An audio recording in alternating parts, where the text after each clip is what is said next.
Hey, this is Edwin McCain. And I'll be your crying shoulder. I'll be love's suicide. And I'll be better when I'm older. I'll be the greatest fan of your life.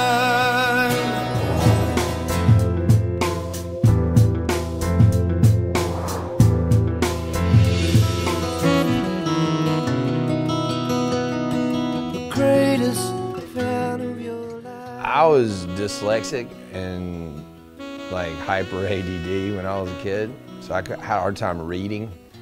And if you have a hard time reading in grade school ain't gonna be a lot of fun for you. So I was also in church choir, so whatever deficiency I had in reading, I made up for in singing.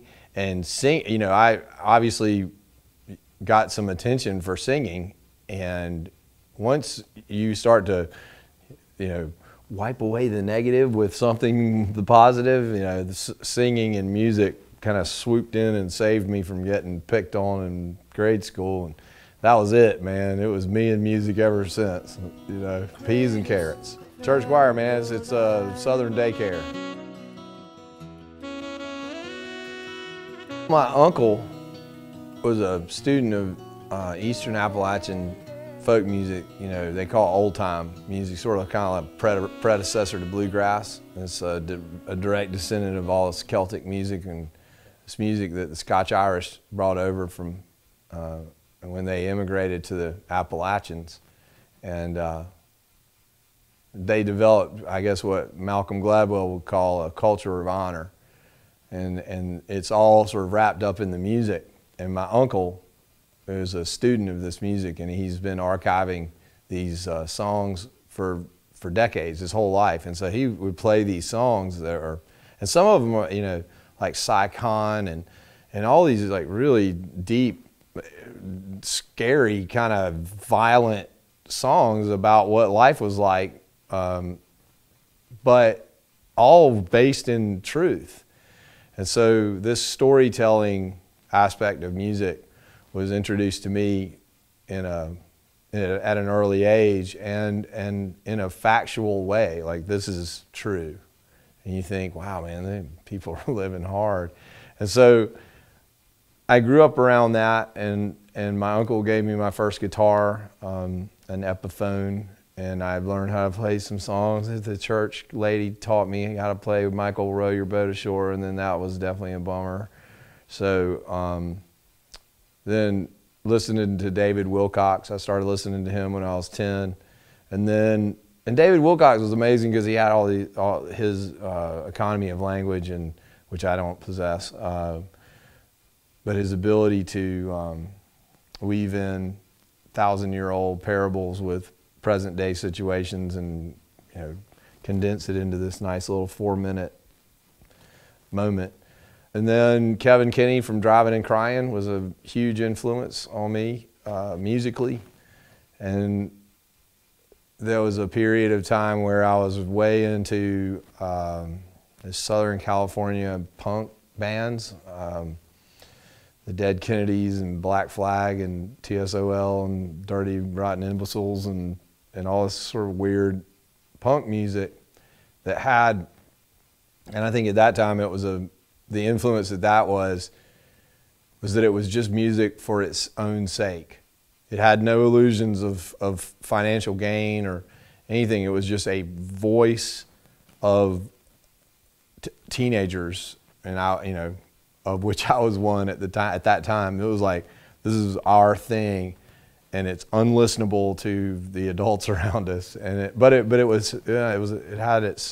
was powerful music, and I can't listen to it anymore today. But it was perfect for that moment. It perfectly encapsulated that thing. And I would say that it instilled this sort of punk streak in me that unfortunately has probably cost me a lot of money. but I pushed back on everything. I can't be, which is why I didn't really work in the major labels very well. I just didn't. I had the indie thing in me, and that's what it is. So that's why I drive the bus. That's why I mean, I'm just too stubborn to, you know, have it be easy.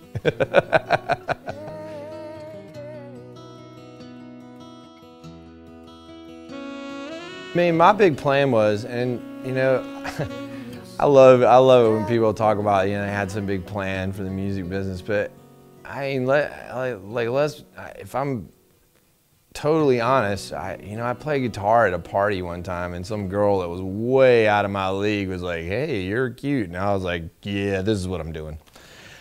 So that led to, well, I got to figure out a way to make a living doing this. And then so, like a lot of people, I threw a guitar case out on the street in Spoleto in Charleston, busking. Because during Spoleto, you can do whatever you want to on the street. So I was like, all right, let's give this a shot. So I'm out there playing whatever 10 songs I know. And I was right in front of this Mexican restaurant called San Miguel's. And the manager, this guy named Greg comes out and goes, "Hey, man, can you play for a couple of hours if you had to?" And I was like, "Yeah, whatever. Absolutely." I didn't tell him I'd play the same 10 songs over and over and over again. But so he said, "Well, look, I'm going to hire you to play up here on this deck. And, you know, can you get a PA together?" I was like, "Absolutely." And I was like, "How much will you pay me?" He was like, "Well, I'll give you $50 and feed you a meal every night." And I was like, I dropped out of college the next day. I was like, I'm rich. I am rich. I got this. I was probably 18 or 19 or something. And so that was the beginning. And there were rats that ran around on the deck between people's feet, you know, out on this deck. It was terrible. And none of the people saw them, but I could see them because I was facing them. They were facing me, and you'd see like rats running. I was one rat away from my gig being over every day. And but I loved that gig. I loved every other gig after that. And, you know, my big plan was just to be, you know, the dude playing guitar and write some of my own songs and maybe travel around regionally. You know, the prototype being David Wilcox, really. Just got play in some listening rooms or do whatever. And I didn't have any like major plans of stars in my eyes. I mean, you got to remember, back then, like the biggest band we knew was like All Good Music Company, or there's a band called Egypt that was playing. The bunch of guys, these gunners that would come down from Virginia Beach, these players that were just the baddest players we'd ever seen. I mean, they were, or Gib Droll, like, just sit there and with your mouth open going, holy moly, these guys are famous in our minds. And they were playing basically from DC to Savannah and back. And that was big. I mean, that was huge. You have a van and a trailer and you're playing DC to Savannah and back, like that's as famous as you get. And then Hootie and the Blowfish started to do that. And Dave Matthews started to do that. And we were like, man, maybe we should put a band together. And so right then, the Truly Dangerous Swamp Band broke up. So the bass player and the drummer from the Truly Dangerous Swamp Band was available. I was like, man, I'm going to hire these guys to play with me and play some shows. And it was that perfect storm of timing. And Malcolm Gladwell puts it in his book. And you can't buy that kind of timing. You can hopefully be prepared for that kind of timing, but the timing that occurred at essentially the last moment of the big time music business and the last wave that showed up, and we all were right sitting on our surfboards, luckily, and rode it into the shore. I mean, that, you know, there's no way to take any kind of credit for that. It's just like it's like giving credit to the lightning rod for the lightning. We were lucky. We were lucky to be there. And anybody that's still around will tell you the same thing I'm telling you.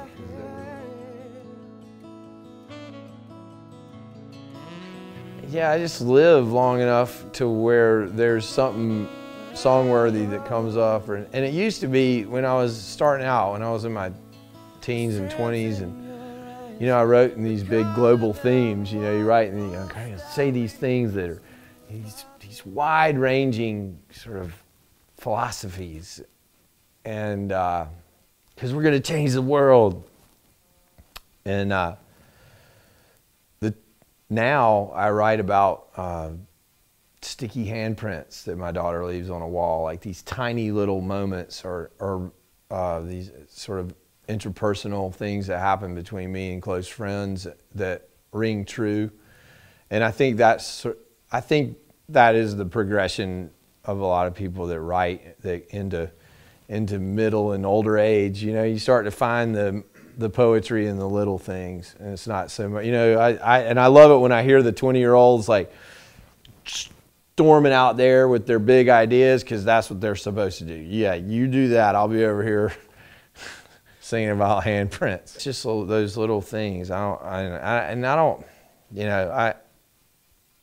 don't think of songs as any other thing but a snapshot of whatever my life is at that moment, which is why playing them for years is great, because it's kind of like flipping through a photo album. You know, it's all based in some reality, so I don't write really on a schedule, because if I'm making it up, I don't really care. You know, I want to write about things that are real for me. So if I got to live long enough to care about it, then, you know, it takes me a minute.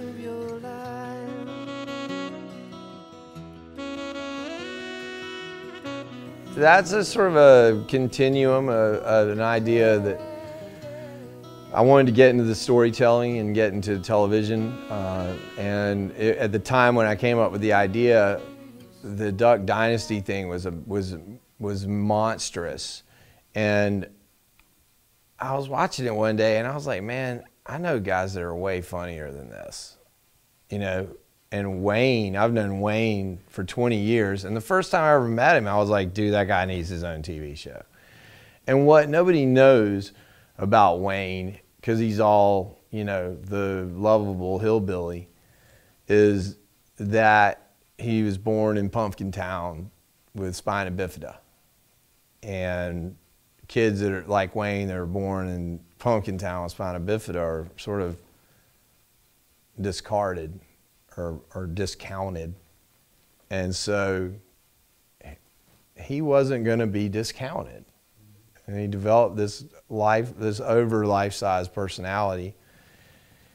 And he's sort of this great vehicle for don't judge a book by its cover, because, you know, the young couple who lost their job and has a young baby and doesn't have anywhere to live, well, they live at Wayne's house until they get back on their feet. Or the little girl in the wheelchair that doesn't have a friend, Wayne's her friend. But if the neighborhood complains about his flower garden, he'll mow the yard naked. So, you know, you take the good with the bad. But I wanted to tell, what I was hoping to tell with Flipping Ships was the story of Wayne over the course of a few seasons. And the boats are incidental. I mean, I'm a chronic restorer of old things, and I enjoy the restoration process, but the boats were merely a vehicle to tell a larger story about Wayne and to make, you know, the point I was trying to make about my friendships and empathy, essentially. And obviously, maybe non-scripted television wasn't exactly this place to try to do that on.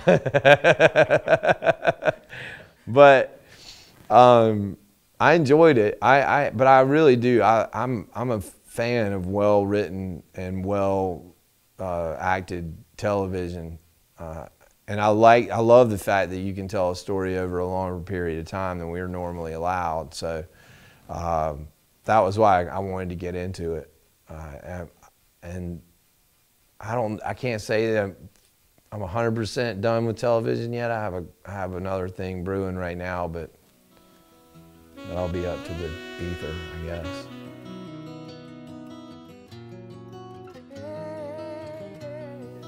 I have 3 children. Adopted my first son. I'm adopted, so it makes sense, obviously.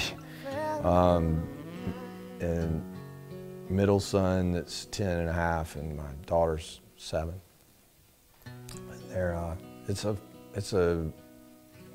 it's incredibly fun.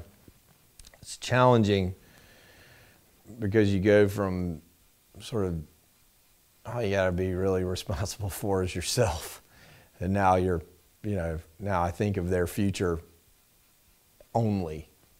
Like whatever I want to do is insignificant compared to what their futures can be. But I find myself in the hypocritical situation of like leaning over my son in 5th grade going, dude, you got to learn how to do this math. And in the back of my mind, I was like, no, you don't. Your phone will do it for you. I mean, where'd you go to school, Dad? Well, I went to a lot of them.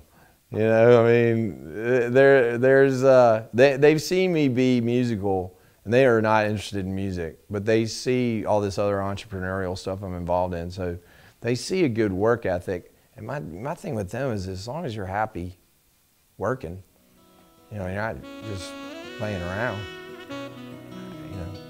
I'm not forcing you to do anything. Somewhere between 50 and 100 shows a year still. So that's a lot lighter than it used to be. I mean, I was playing a bunch for 26 years. So I kind of gave myself permission to back it down a little bit and be home with them while it's fun, while they still like hanging around me. And because it'll be over in a minute, and that road will always be there.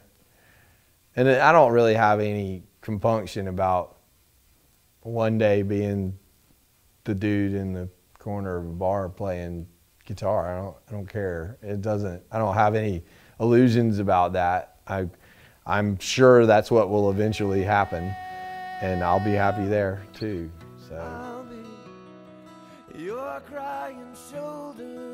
I release songs like every once in a while. I was trying to do it every quarter, but that doesn't, it's so hard to organize the release of something now, because it's like, what does that mean? You just roll it out there into the internet, and people that really like what you do will listen to it.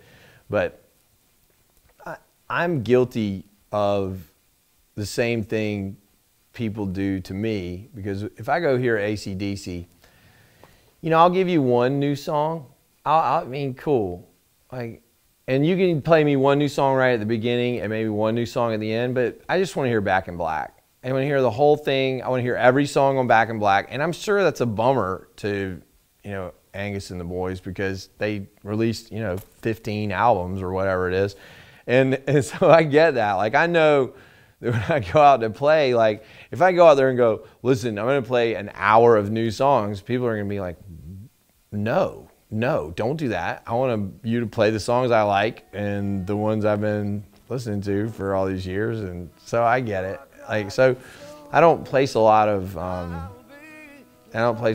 weight on, okay, here's some new music, because I know where I'm fitting in the audience's life. They got those songs. It was a part of their life that they cherish. It was music that was there, and that's what they want to hear. So that's what I play. And I'll be better when I'm older. I'll be the greatest